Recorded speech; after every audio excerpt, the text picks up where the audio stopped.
Imagine buying a typical American home today and making your first mortgage payment, $2,246. How much of that payment do you think actually makes you richer? About $314. The other $1,933 is interest. And that is before property taxes, homeowners insurance, maintenance, or a single surprise visit from a plumber. Rent doesn't build equity, that's true. But most of an early mortgage payment doesn't build equity either. And that one fact changes the entire renting versus buying debate. So let's run the real math with two people who begin in exactly the same place. Meet Mike and Sarah. They're both 32. They live in the same city, earn the same income, and have the same amount saved. They're even looking at comparable homes. Mike wants stability. He wants a place that feels permanently his. He wants to paint without asking permission, plant a garden, and own a garage that slowly fills with tools he will insist are essential.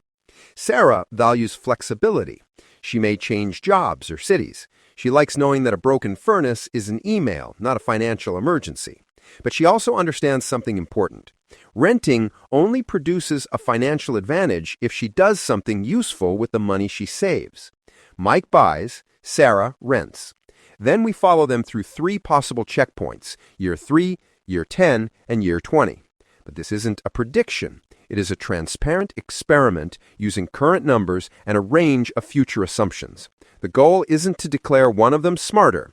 It's to identify the 5 numbers that decide who wins. Mike buys a home for $440,600, close to the national median existing home price reported in June 2026. He puts 20% down, $88,120. That leaves a mortgage of $352,480. We will use a 30-year fixed rate of 6.58%, the average reported by Freddie Mac on July 23, 2026. That creates the $2,246 principal and interest payment from the opening. But Mike needs more than the down payment. Buyer closing costs often run around 2 to 5%, according to Consumer Financial Protection Bureau material. On this home, that's roughly $9,000 to $22,000. Then come property taxes, insurance, possible homeowners association fees, and maintenance. The exact costs depend on the property and location, so we shouldn't pretend one national estimate fits everyone. The important distinction is simpler. Some of Mike's payment builds wealth. The principal portion reduces his debt. But interest, property taxes, insurance, maintenance, and transaction costs are costs of receiving housing. They do not become home equity. Sarah's rent is also a cost of receiving housing. It gives her a place to live, transfers most repair risk to the landlord, and purchases flexibility. It does not become an asset. So the fair comparison is not rent versus the entire mortgage payment. It is rent versus the owner's unrecoverable costs, while separately tracking Mike's equity and Sarah's investments. That is the first major correction to the way people usually discuss this. Now look at Mike's first payment. About $1,933 goes to interest, and only about $314 reduces the mortgage.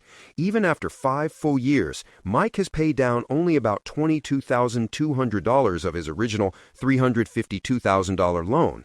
That doesn't mean buying is failing. It means early home equity usually grows through something other than principal payments: appreciation. And this is where buying gets powerful and risky. Mike put down $88,000, but he controls a $440,000 asset. If the home's price rises 5%, that's a gain of about $22,000. That single price move equals roughly 25% of his original down payment. The house did not need to rise 25%. It rose 5%. The mortgage created leverage. But leverage doesn't care which direction prices move. A 5% decline also equals about $22,000. Transaction costs can make the loss worse. This is why comparing a 3% housing return directly with a 7% stock return misses something important. Sarah receives the return on the money she invests. Mike receives the price movement on the entire home while initially owning only part of it. He also pays interest for that leverage and concentrates a large share of his wealth in one property, on one street, in one city. Now suppose life interrupts the spreadsheet. 3 years after buying, Mike receives an excellent job offer in another state. He can keep the house and become a long-distance landlord, or he can sell. Let's say the property appreciated 3% annually. This is an assumption, not a forecast. After 3 years, the house would be worth about $481,500. Mike's remaining mortgage would be about $340,000. On paper, he has roughly $141,000 of equity. That sounds excellent until he sells. Using a 6% selling cost assumption, roughly $29,000 disappears during the transaction. Mike walks away with about $112,500 before counting the buyer closing costs he paid 3 years earlier, plus taxes, insurance, and maintenance along the way. His home appreciated, yet the short holding period consumed much of the apparent gain. If prices had stayed flat or fallen, the result could be considerably worse. If they had risen quickly, he could still do well. The point is not that buying for 3 years always loses. The point is that a short stay gives appreciation less time to overcome the cost of entering and exiting. Sarah, meanwhile, can give notice and move. She pays moving expenses and may face a higher rent elsewhere, but she doesn't need to sell a leveraged asset before accepting the job. Flexibility isn't just a personality preference. Sometimes it has a dollar value. But Sarah's side has a condition of its own. She has to invest. Suppose Sarah keeps the cash Mike used for his down payment and closing, then invests every genuine monthly saving from renting. What return should we assume? If we choose 10% every year, Sarah's outcome looks spectacular. $80,000 alone grows to about $538,000 over 20 years. But 10% is an aggressive base assumption. At 7%, that same $80,000 becomes about $310,000. At 5%, it becomes about $212,000. One input changes the ending by more than $300,000. And real markets don't deliver a smooth return every year. They rise, fall, and occasionally make sensible people want to move everything into cash at exactly the wrong time. The spreadsheet version of Sarah invests consistently through all of it. The human version may use the monthly difference for a nicer car, a vacation, or gradually more expensive habits. Renting does not create an investment portfolio automatically. It creates an opportunity to build one. A mortgage works differently. Mike doesn't wake up each month and decide whether he feels like paying principal. The bank has already scheduled that decision. Ownership can function as forced saving. Of course, forced saving is less helpful if Mike used nearly every available dollar to close and now puts a $12,000 roof on a credit card. A household can gain home equity while becoming dangerously short of cash. So affordability is not simply, can I qualify for this payment? It is, can I own this home, keep an emergency reserve, handle irregular repairs, and continue saving for everything that is not a home? Now move the experiment to year 10.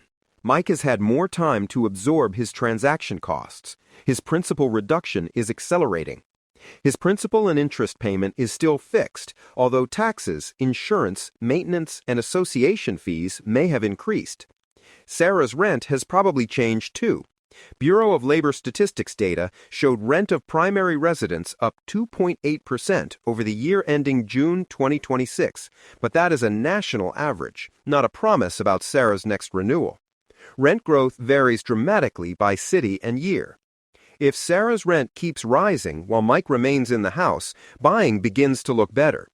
If Mike bought in an expensive market where comparable rent was unusually low, Sarah may maintain an advantage for much longer. This is why there is no universal 7-year break-even rule. The break-even year isn't an input. It is the answer produced by all the inputs: price, rent, mortgage rate, taxes, insurance, maintenance, future returns, transaction costs, and time. At year 20, Mike has only 10 years left on the mortgage. His home may represent substantial wealth. He has also enjoyed long-term control over his housing and avoided the possibility of a landlord ending his lease. Sarah has a liquid, diversified portfolio if she invested consistently. She can sell a small portion without selling her home, but she still needs to pay for housing, and her rent has no final payment. Mike's mortgage does have a finish line. His property taxes, insurance, maintenance, and utilities do not. So who is ahead after 20 years? Anyone giving one answer without first stating the assumptions is giving you a sales pitch, not analysis. National home price data from the Federal Housing Finance Agency showed appreciation of only 1.7% in the year ending in the first quarter of 2026. Illinois was up more than 7%, while prices fell in several states and regions. There is no single American housing return. Mike owns one local property.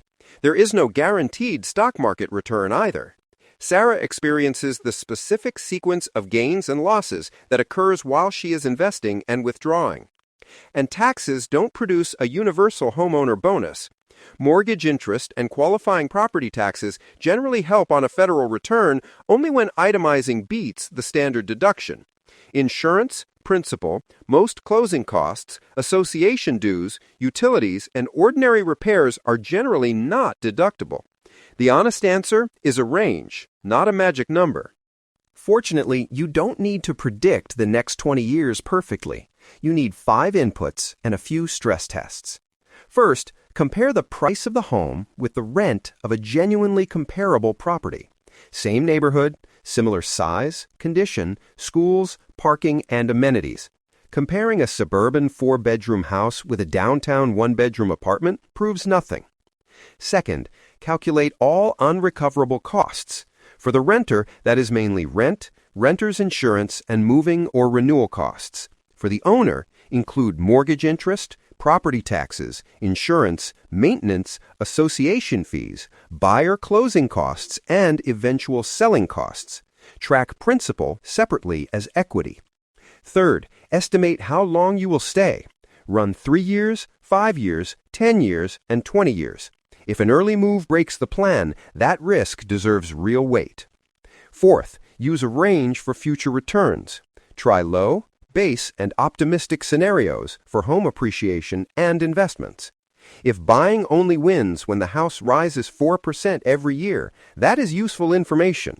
If renting only wins with a smooth 10% portfolio return, that is too. Fifth, be honest about behavior and life value. Will you actually invest the difference?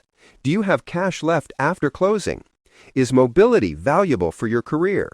Would stable housing improve life for your family? Do you want control badly enough to pay for it? Then stress test the answer.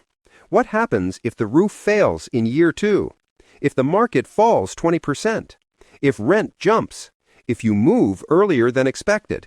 A good choice should remain survivable even when the forecast is wrong. So, should Mike buy or should Sarah rent?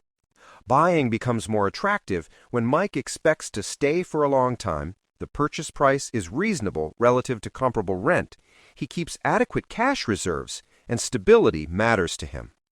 Time allows transaction costs to spread out, amortization to accelerate, and a fixed principal and interest payment to become more valuable if rents rise.